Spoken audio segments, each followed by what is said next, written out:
Well, hey there, let's just jump right into this explainer, shall we?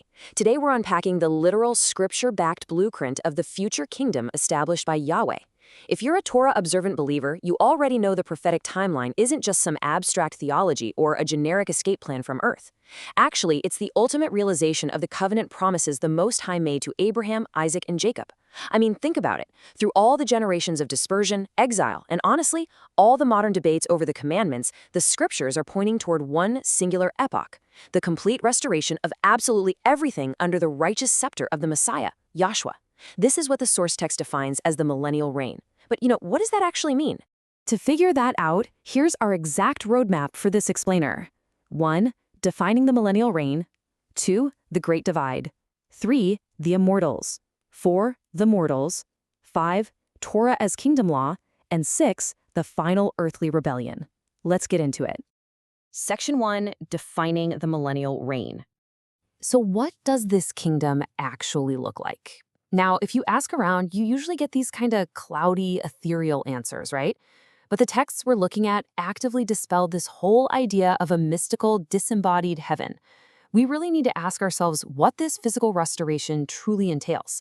We aren't talking about floating on clouds for eternity playing harps. No way. The scriptures describe a physical reality taking place right here on the very soil we walk on today. Let's define it clearly. The Millennial Reign is the literal, physical 1,000-year rule of Yeshua on earth, from a restored Jerusalem, utilizing the Torah as the undisputed global constitution. Yeshua is going to govern with a rod of iron, just like Revelation 19 explicitly says. Now, for a student of the word, you know this isn't oppressive tyranny. Not at all. It represents the incredibly comforting, unbending justice of Elohim. That fluid, subjective morality of human governments we deal with today, completely obliterated. It's going to be replaced by the absolute standard of Yahweh's instructions, broadcast globally, straight from Jerusalem. And here's a massive shift. Revelation 20 tells us, "And he seized the dragon and bound him for 1,000 years, so that he might not deceive the nations any longer." For 1,000 literal years, the ultimate source of spiritual deception, the adversary, is completely removed, literally taken out of the picture. Imagine an earth where the airwaves, the culture, the governments, they aren't being quietly manipulated by the enemy. With Satan bound, the nations can finally look to the mountain of Yahweh and learn his ways without all that constant, deafening static of deception. Section 2. The Great Divide. Looking at two distinct groups. We've got to clear up a major point of confusion in mainstream religion about who exactly lives in this kingdom. When Yahshua returns, who's actually left on the earth? Well, the population is cleanly split into two fundamental categories. On one side, you have those in immortal, glorified bodies. These are the resurrected rulers in incorruptible forms. But on the other side, we have flesh and blood mortals in natural bodies. These are the human survivors of the Great Tribulation. They still age, they marry, they build houses, and they have kids during the 1,000 years. Understanding this dual-nature population is honestly the master key for unlocking kingdom prophecy. Section 3. The Immortals, and who inherits glorified ruler status. Let's zero in on that first group. These aren't just folks living in the kingdom. They are actively reigning alongside Yahshua as immortal priests, judges, and administrators. But entrance into this premier category is tightly guarded. The qualification is absolute fidelity to the testimony of Yahshua and the word of Elohim, the Torah. According to Revelation 14:12, it requires a distinct track record of covenant loyalty that perfectly balances the redeeming blood of the Messiah with obedience to the law. These believers don't treat grace as some free pass to abandon the Torah, right? And they don't treat the Torah as a replacement for the grace of Yahshua either. They hold both perfectly together. Revelation 26 puts it beautifully. Blessed and holy is the one who shares in the first resurrection.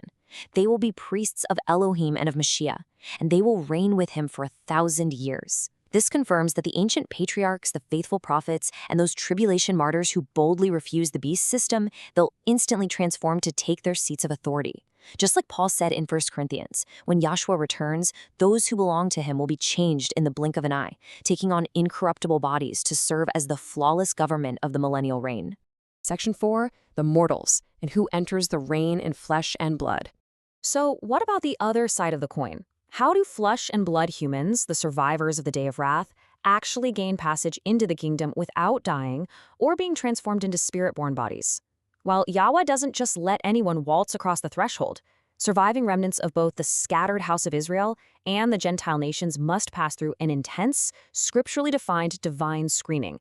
A massive filtering process happens right at the return of the Messiah. Look at Ezekiel 20. I will make you pass under the rod, and I will bring you into the bond of the covenant. I will purge out the rebels from among you. This is exactly how Yahweh filters the mortal population. For Israel, it's called the judgment of the wilderness, where he purges out the rebels face to face. And for the non-Israelite nations, Yahshua convenes the famous sheep and goats judgment from Matthew 25.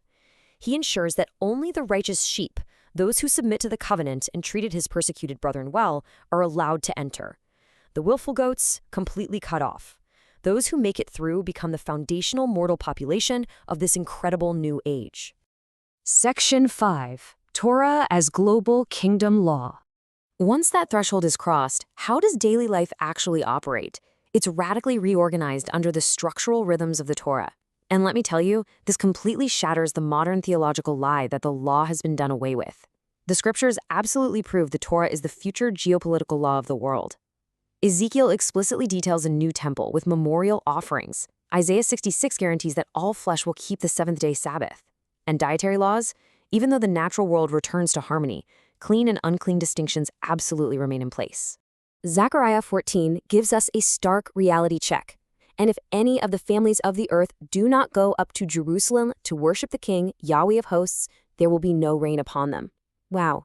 Keeping the appointed times of Yahweh, like Sukkot or the Feast of Tabernacles, becomes an enforceable law managed directly by the King of Kings. It is not an optional lifestyle choice anymore. If a mortal nation decides they kind of want to skip Sukkot, Elohim will literally shut down their atmospheric moisture. No rain. If they persist, plagues. That is absolute, swift justice. Section 6. The Final Earthly Rebellion. Now, despite this perfect global governance, there is an ultimate warning about mortal sin at the close of the 1,000 years. See, because people are still living in natural human bodies, sin and death technically still exist among the mortals, even with their drastically extended lifespans. The Millennial Reign isn't the final eternal state. It's a transitional training ground. So when the 1,000 years end, Satan is released, and tragically, vast crowds of mortals whose internal hearts never actually changed, who only obeyed because Yahshua's justice was so swift, they're going to march right on Jerusalem. But there's no big battle. They face instant, unceremonious judgment by fire from Yahweh. This triggers the Great White Throne Judgment and the profound final transition into the new heaven and new earth. Section 7. Preparing for the Kingdom Today. Let's bring this prophetic future directly into our living rooms right now. Why does understanding this exact, literal blueprint matter for us today? Revelation 14 says, "Here is a call for the endurance of the saints, those who keep the commandments of Elohim and their faith in Yashua." Listen, we do not keep the commandments to earn our justification. That was bought entirely, 100% by the unblemished blood of Yashua. Instead, keeping the commandments is how we learn, practice, and internalize the literal legal code and cultural landscape of the world tomorrow. If someone views the Sabbath and feast days as just dead relics, they might actually be disqualifying themselves from understanding the very kingdom they claim to be so excited about. So I want to leave you with this final provocative thought. If Yahshua is returning to establish the Torah over the whole earth, how can you expect to be appointed to rule cities in his kingdom tomorrow if you are ignoring his laws today? It's a real challenge, right? Examine your walk today, honor the name of Yahweh, and prepare earnestly for the undeniable return of the King.